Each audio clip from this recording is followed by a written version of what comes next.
Allah menjamin selamat, Allah menjamin lulus liwat pada siratal mustaqim orang-orang yang menjadikan masjid itu rumahnya. Artinya apa? Orang yang selalu sembahyang berjamaah itu dijamin oleh Allah lulus di siratal mustaqim. Artinya kada gugur. Bismillahirrahmanirrahim. Sebutkan dalam satu kisah hikayat pada masa Syekh Abu Yusuf Muhammad Al-Firyabi. Tetangga, artinya kada jauh rumah dari Sidin, ada orang mati beberapa hari yang telah lalu.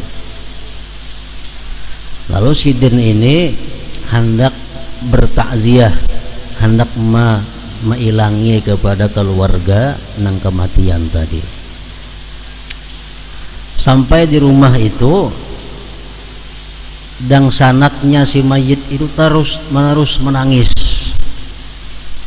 Diberi nasihat, disabari, tetap menangis. Jadi ujar Syekh tadi, kenapa engkau menangis? Itu kematian adalah sudah ditakdirkan oleh Allah. Kita semuaan pasti mati. Kenapa ikan maka sampai beberapa hari ini menangis kada sing ampihan? Jadi ujar laki-laki tadi menjawab, ulun ini menangis bukan karena takut kematian itu kada. Masalahnya ulun ini menangis sedih, sakit hati terus menerus ini sewaktu menguburakan kakak ulun itu. Sewaktu mengubur kakak itu orang bulikan, ulun tinggal dikubur membacakan sesuatu daripada Quran. Nah, begitu membaca ulun mendengar, waktu membaca Quran itu ulun mendengar ada teriakan di dalam kubur ini minta tolong. Dalam kubur kakak ulun tuh ada teriakan, tolong, tolong, keluarkan aku dari tempat ini. Jadi ujarnya begitu aku mendengar teriakan itu, langsung aku berpikir hendak membongkar kubur itu. Kubongkar kubur tadi lawan tangan aja, nah kukut. Begitu beberapa kukutan, tangan terumpat hangit. Nah, mengeluarkan laki-laki di tangannya, nah lagi tangan ulun hangit karena membongkar belum sampai ke bawah lagi, ini beberapa kali bongkaran. Jadi kenapa garang ujar Syekh tadi, maka demikian halnya. Nah, kakak ulun tuh orangnya orang penyembahyang, orang beribadat, cuma dalam hal berzakat Sidin itu kada biris. Nah, jadi di sini jelas menunjukkan bahwa orang yang tidak berzakat atau berzakat namun kada sesuai dengan aturannya itu sangat membawa dia kepada su'ul khatimah. Man'uz zakat.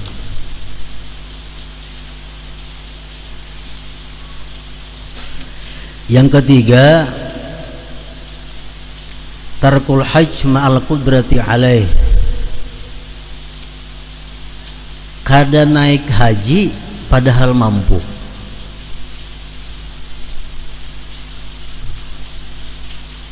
Kada naik haji padahal mampu. Ini kalaunya mati, nah matinya su'ul khatimah. Hadis Rasulullah mengatakan, man malaka zadan wa rahilatan thumma lam yahujja fala alaihi ayyamuta yahudiyan aw nasraniya. Orang yang mampu naik haji tapi dia tidak naik haji, maka tidak mengapa dia mati dalam keadaan agama Yahudi atau agama Nasrani. Orang nang kaina naik haji, mati padahal mampu, itu matinya berbahaya, su'ul khatimah. Yang keempat lagi, tarkul jumu'ati awil jamaah bighairi uzrin syar'i. Orang al-israru ala tarkil jum'ati awil jamaah bighairi uzrin syar'iyyin orang yang mengakali, orang yang terus menerus kada sembahyang Jumat, zuhur saja umpamanya, Jumat kada ke masjid. Atau orang yang terus menerus, artinya selalu sembahyang fardu 5 waktu itu kada berjamaah. Nya berjumat aja, cuma sembahyang fardu kada mau berjamaah kayak orang ke masjid, ke langgar, kada mau di rumah tuh bang seumuran. Nah ini orang sangat berpeluang matinya su'ul khatimah.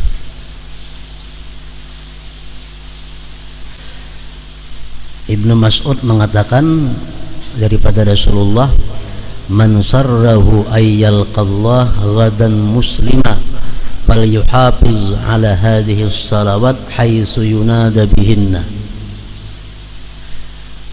Siapa yang ingin bertemu Allah besok dalam keadaan Islam, muslim, hendaklah dia memelihara sembahyang 5 waktu berjamaah. Jadi pahamannya apa? Orang-orang nang sembahyangnya kada berjamaah itu, ini dikhawatirkan nantinya bertemu Allah kada dalam keadaan muslim.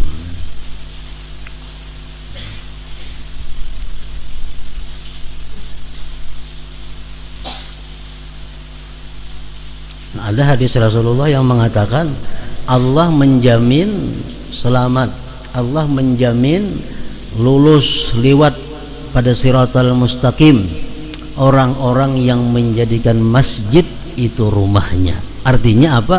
Orang yang selalu sembahyang berjamaah itu dijamin oleh Allah lulus di siratal mustaqim, artinya kada gugur. Nah kalau kita perhatikan itu hadis dengan keadaan kita, banyak nang gugur pada nang lulus. Nah, kita melihat di kampung umpamanya, di kampung tuh ada umpamanya 50 kakak. 50 kakak tuh 50 kepala keluarga. Di situ ada musala, ada langgar. Paling-paling nang turun kada sampai separuh. Bisa kosong, juhurnya asarnya kadang berjamaahnya di hutan orangnya, sibuk dengan pekerjaannya. Berarti menunjukkan apa? Bahwa di siratal mustaqim itu banyak nang gugur. Orang-orang nang aktif sembahyang berjamaah itu dijamin oleh Allah lulus di siratal mustaqim.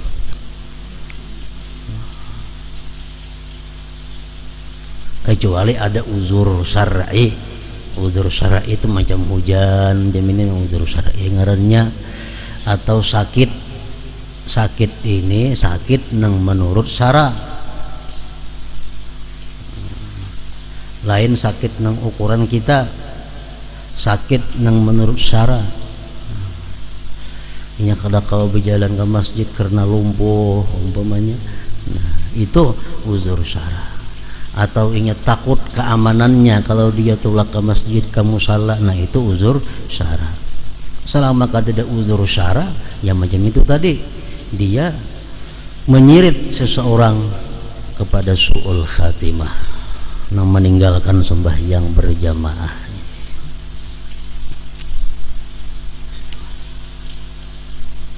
Hanya ada hadis Rasulullah, orang yang selalu sembahyang berjamaah itu artinya orang-orang yang bulang-bulik masjid itu, jar Nabi, saksikan, pastikan bahwa dia orang yang beriman.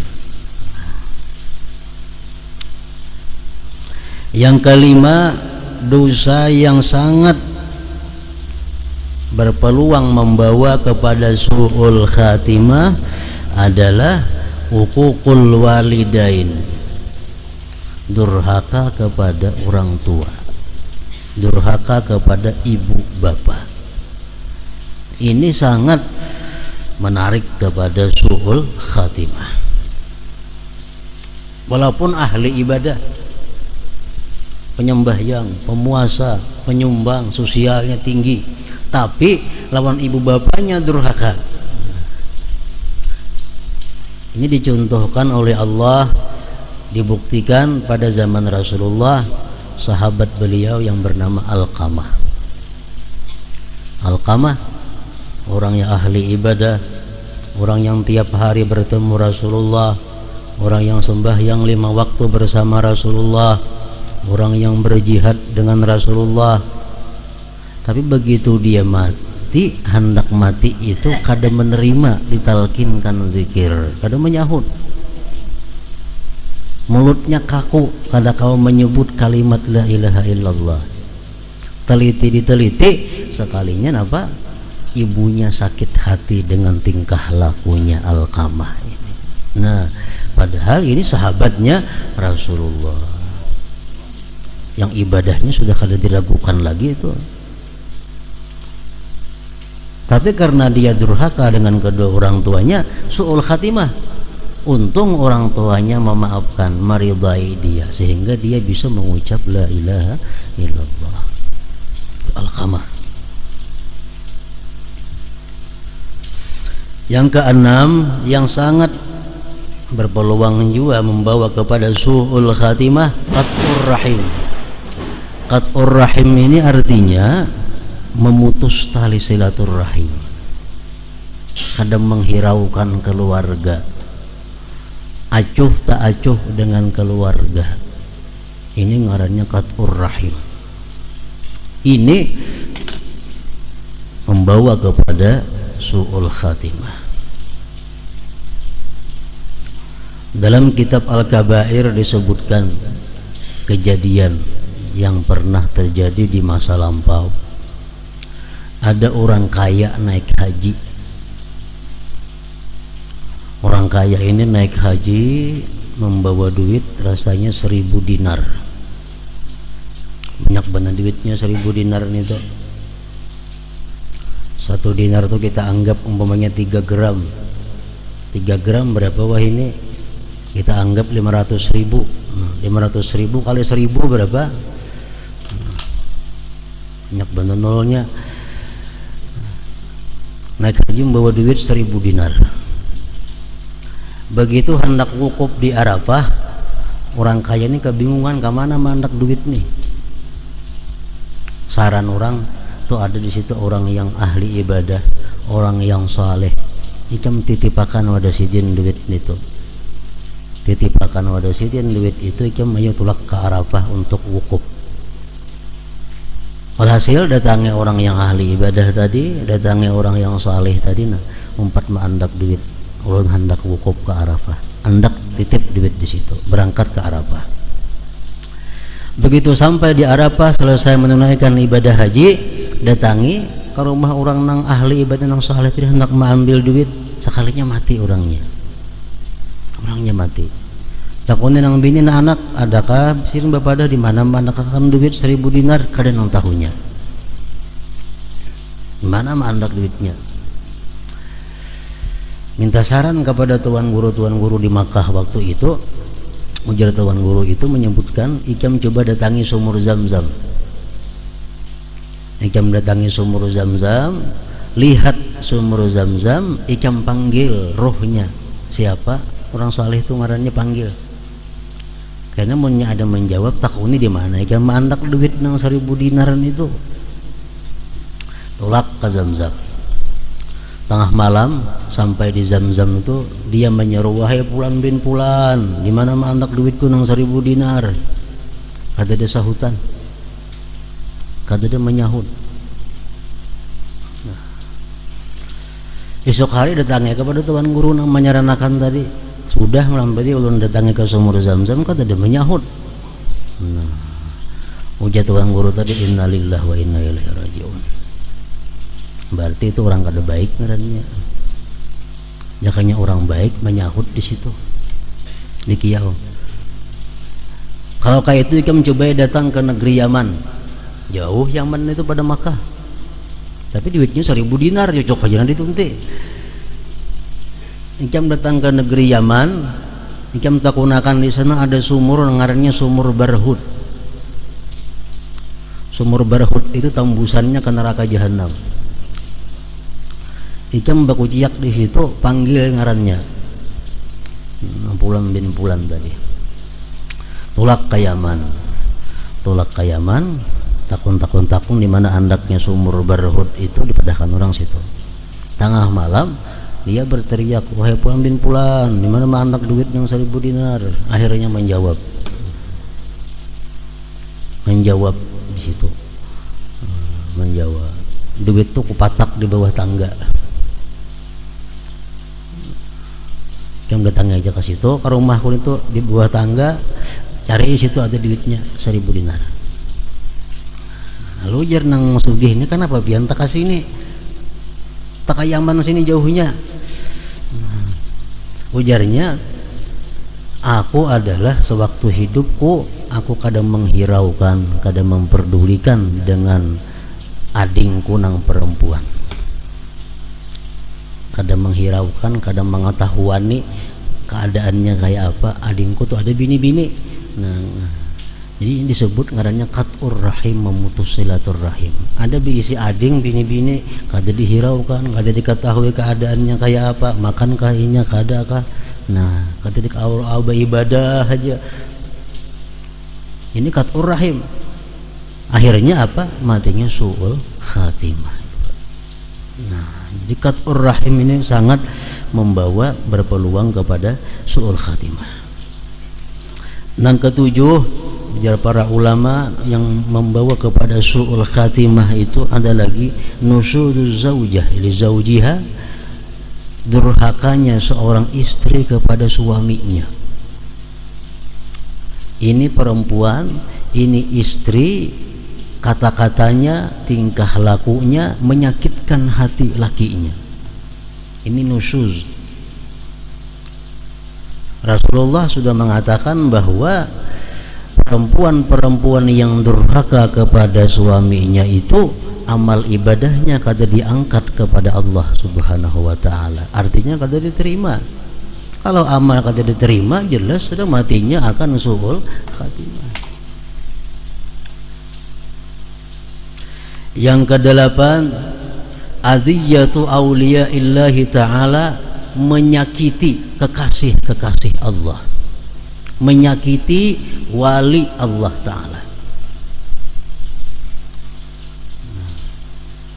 Karena apa? Karena orang yang menyakiti wali Allah itu, Allah mengatakan, siapa-siapa yang menyakiti kekasihku berarti dia berperang denganku.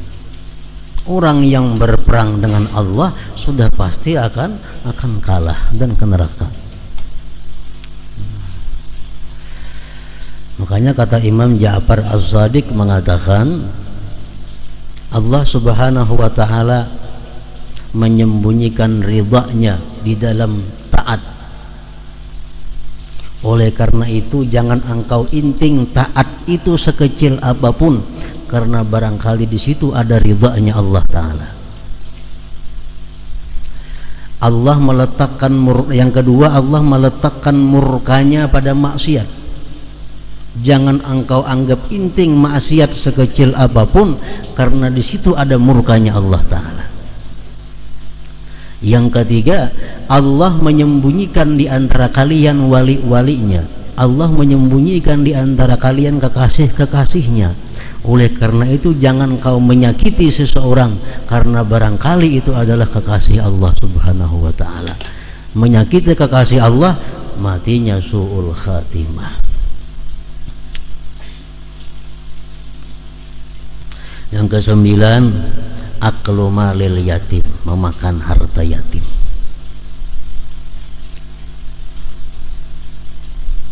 Al-Quran sudah mengatakan orang yang makan harta yatim itu makan api sebenarnya. Maksudnya makan harta yatim ini kada boleh memakan secara berlebih-lebihan. Kalau kita memakan harta yatim dengan ma'ruf itu boleh aja. Maksudnya apa? Kita bisa maharagu yatim. Sedangkan yatim ini dia punya harta benda. Kita maharagu, kita memasakakan inya, kita mengatur segala-galanya. Kita kada kaubar lagi berusaha karena urusan si yatim ini. Sedangkan kita kada punya harta, kada punya duit. Nah, boleh kita mengambil harta yatim untuk sekedar keperluan kita. Nah, itu boleh. Nah, kada boleh itu mengambil harta yatim berlebih-lebihan daripada yang sewajarnya. Yang ke-10, zina. Orang yang zina, melakukan zina, kada tubat, kada betubat. Nah, karena kata Rasulullah, orang yang melakukan zina itu dicabut iman daripadanya, imannya dicabut. Yang ke-11, riba.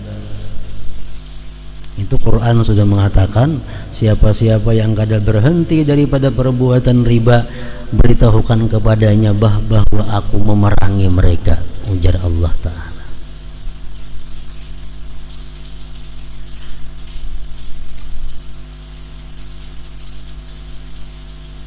Bersangkut paut lawan riba, artinya melakukan riba, pernah melakukan riba tapi kada tubat, walaupun wah ini sudah ampih tapi kada tubat, ini bisa membawa kepada su'ul khatimah. Apalagi parahatan riba mati maginnya. Parahatan masih membayar hutangnya umpamanya, parahatan masih duit mandak di banknya, mati su'ul khatimah.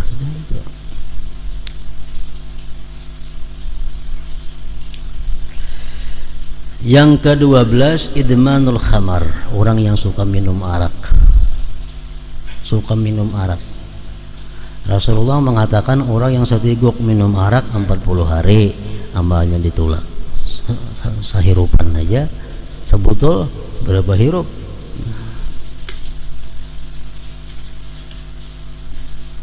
Yang ke-13, zulmun nas, menzalim manusia. Ini umum. Menzalim manusia ini umum, membunuh orang, menyiksa orang, menipu orang, mengurangi takaran, ukuran, timbangan, termasuk menzalim manusia. Mengangkat tanah orang, menzalim manusia.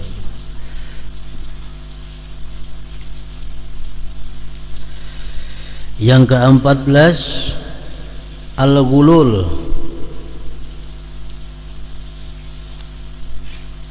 memakan duit negara. Artinya bahasa wahyi ini korupsi.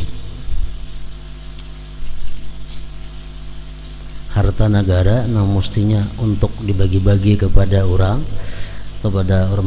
banyak, nah diambil. Itu ngarannya adalah ghulul. Ini ke neraka.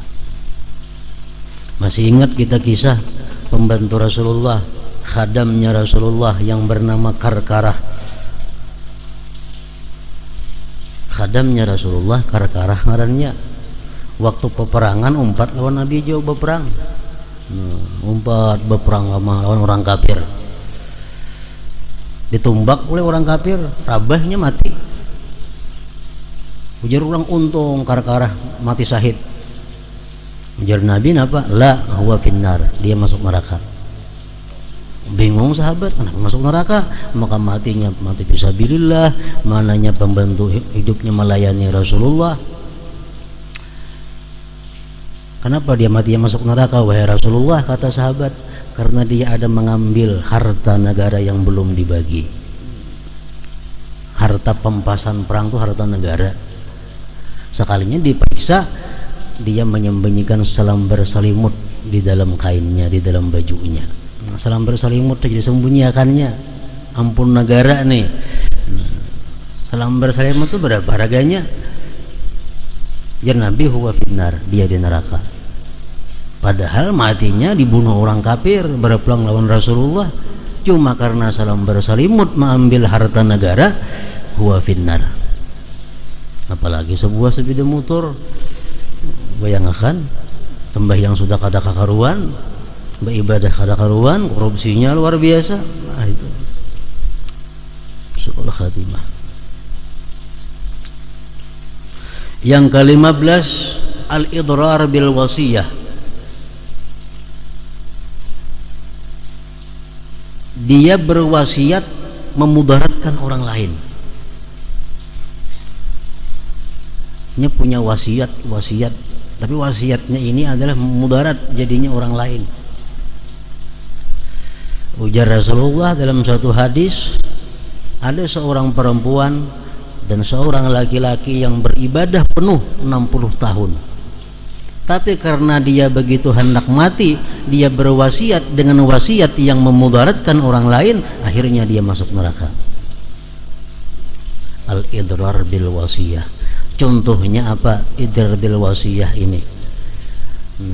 Contohnya oleh ulama ahli hadis dicontohkan di situ adalah mencegah ahli waris daripada warisan. Wasiat lana, tuh si anu tuh kan mati jangan diberi, ini sudah tuhuk menghabiskan hartaku. Nah, ada boleh itu. Kalau kita macam itu soal khatimah matinya. Umpam bisi anak misal 5, nang panuhangnya ini bilang menghabiskan terus ke harta. Tidak motor jualnya, motor sendakannya, kabun habis jualinya. Nang kawitan ini kasarikan lah bila aku mati jangan diberi lagi harta inya, itu kada boleh. Karena Allah sudah menetapkan bahwa inya dapat waris. Berarti merubah hukum Allah ngarannya, itu ganal bahayanya. Atau berwasiat lah, karena kan bila aku mati rumah ini jangan dijual. Jangan berwasiat macam itu, mengalihin yang hidup kayaknya. Jangan berwasiat macam itu. Karena bila kita mati rumah itu pun waris sudah dijualnya, kalau diapainya lagi boleh aja. Jangan hendak mengalihi. Ujar Nabi kita, la wasiyata liwaris. Tidak ada wasiat lagi untuk waris. Waris itu sudah ada jatah-jatahnya. Allah sudah mengatur di Quran, si A dapat sekian, B dapat sekian. Kita kada boleh lagi mengatur. Kita boleh berwasiat untuk nangbukan waris. Nah, bila aku mati, kayaknya tolong aku berwasiat, aku nak memberi pesantren, masjid masing-masing 1 juta rupiah. Nah, ayo itu wasiat nang bagus. Kalau berwasiat untuk waris itu tidak boleh, karena Allah sudah mengatur waris. Jangan hendak menyamai Allah, maulah aturan seorang, itu berat jadinya. Al-idrar bil wasiyah. Yang ke-17, buhtan. Buhtan ini artinya apa?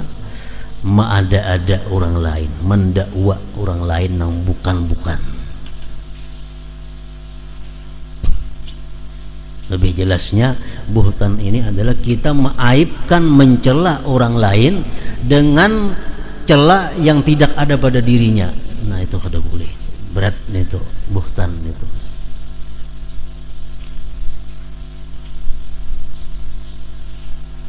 Kamu jangan bakawan si anu, itu orangnya maling, padahalnya kan ada maling. Nah, itu buhtan.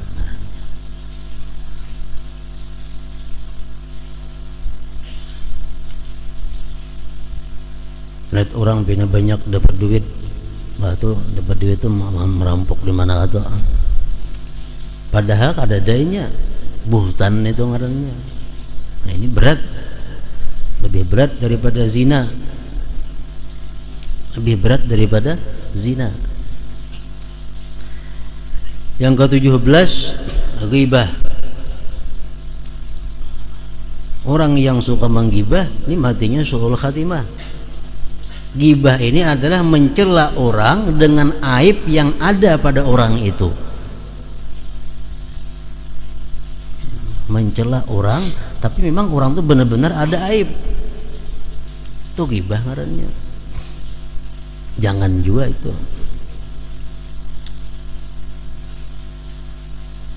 Yang ke-18, namimah, ma'adu domba. Orang nang asal bakawan jadi bakalahi, orang nang asal rukun jadi cerai-berai karena diadu dombanya. Nah, orang macam ini ujar Nabi diazab. Artinya apa? Matinya su'ul khatimah. Yang ke-19, sihir. Sihir macam-macam bentuknya.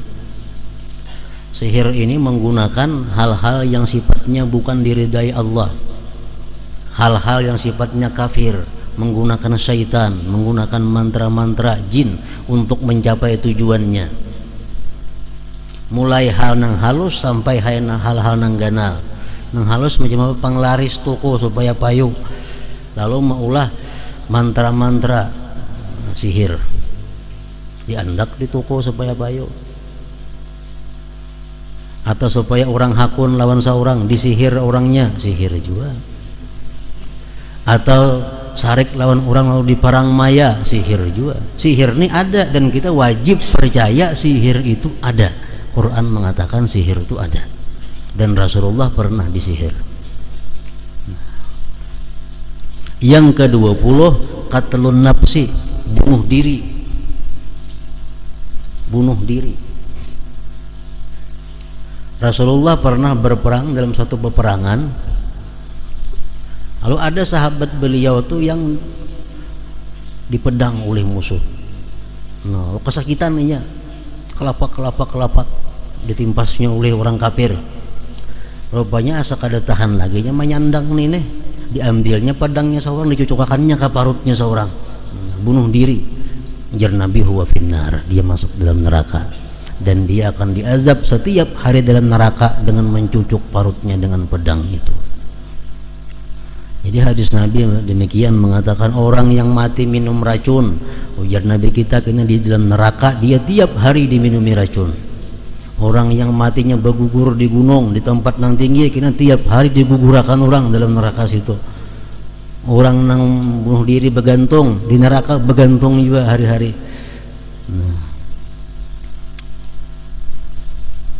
Man qatala nafsahu bi syai'in udziba bihi yaumal qiyamah. Siapa yang bunuh diri dengan sesuatu, nanti dia di akhirat diazab dengan sesuatu itu.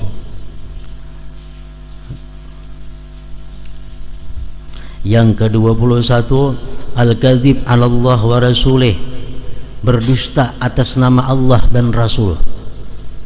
Rasulullah mengatakan padahal kadada. Ini hukumnya haram, pada Allah kadang mengharamkan itu. Nah, ini bahaya. Termasuk bersumpah palsu. Itu berdusta atas nama Allah juga ngarannya. Nah, itu membawa kepada su'ul khatimah. Yang ke-22 al-iddia ila ghairi abih. Nah, ini mengaku abah nang bukan abahnya, atau mengaku anak nang bukan anaknya, mengaku ading nang bukan adingnya. Ya nang orang nang kada habib bepada habib, itu termasuk. Ujar Nabi kita manidda'a ila ghairi abi wa huwa ya'lam annahu ghairu abi fal jannatu alaihi haram. Orang yang mengakui bahwa itu abahnya padahal dia tahu itu bukan abahnya, maka surga atasnya haram. Ada lagi hadis Rasulullah yang mengatakan siapa yang tidak senang dengan abahnya lalu dia mengatakan itu lain abahnya, maka dia kafir. Kada hakun babin lawan abah seorang, kada hakun karena abah mungkin hina, karena abah mungkin orang rendahan, lalu siapa bin abah angkat diulah bin. Rasul mengatakan bahwa kafir. Nah, jadi ini termasuk nang mengakibatkan seseorang itu su'ul khatimah. Nah, itu nang zahir. Pokoknya setiap dosa bila kita kada tobat itu membawa kepada su'ul khatimah. Terutama dosa-dosa besar nang disebutkan tadi. Nang zahir, nang batin pertama riya. Riya membawa kepada su'ul khatimah. Kenapa? Karena orang riya amalnya kada diterima Allah. Kalau kita mati kada membawa amal, apa lagi? Yang kedua ujub. Ujub ini orang nang kada merasa dirinya ditolong Allah. Ujub ini orang nang kada merasa dirinya bisa beribadah karena kekuatan Allah. Merasa inya nang punya kemampuan, kehebatan, kepintaran. Ketiga sombong. Hadis Nabi sudah mengatakan ada masuk surga orang yang seberat semut, umpamanya daripada kesombongan. Yang keempat, yang bisa su'ul khatimah itu tasdiqul kahin, percaya lawan dukun. Percaya lawan dukun.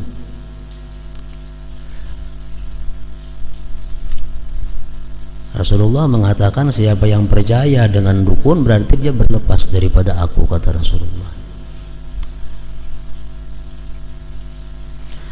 Yang kelima, i'tikadul bid'ah. Dia i'tikadnya bid'ah. I'tikadnya kada sesuai dengan i'tikad Rasulullah, kada sesuai dengan i'tikadnya para sahabat dan keluarga Rasulullah. I'tikadnya ini ganjil. Keyakinannya.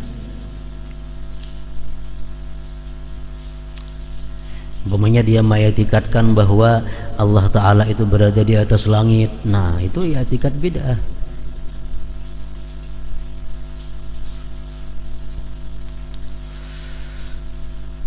Yang keenam, al-hikid, dendam.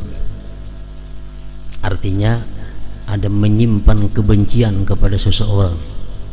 Dan Nabi kita, al-mu'min laisa bihaqud, orang beriman itu tidak pendendam.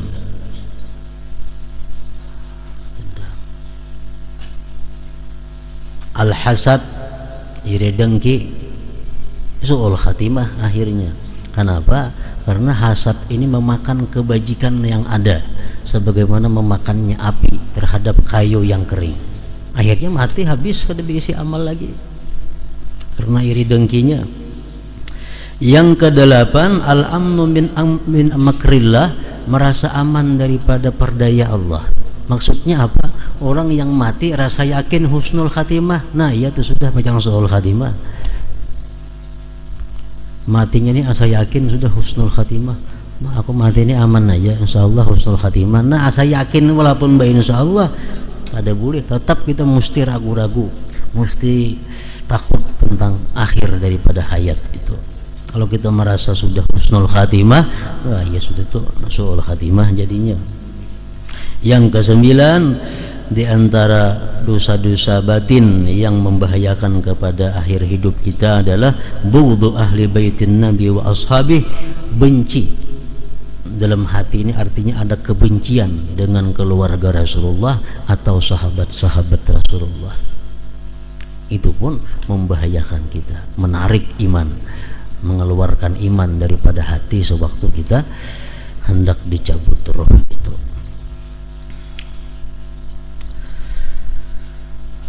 Nah, bait syair ini menegaskan bahwa maut itu dekat.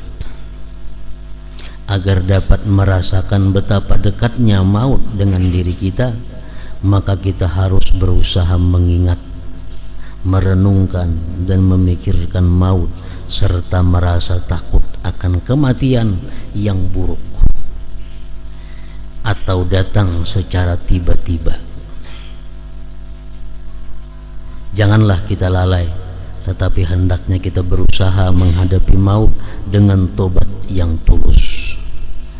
Banyak melakukan amal saleh, rajin beribadah, tidak tertipu oleh dunia dan tidak menjadikannya sebagai tujuan utama dunia itu.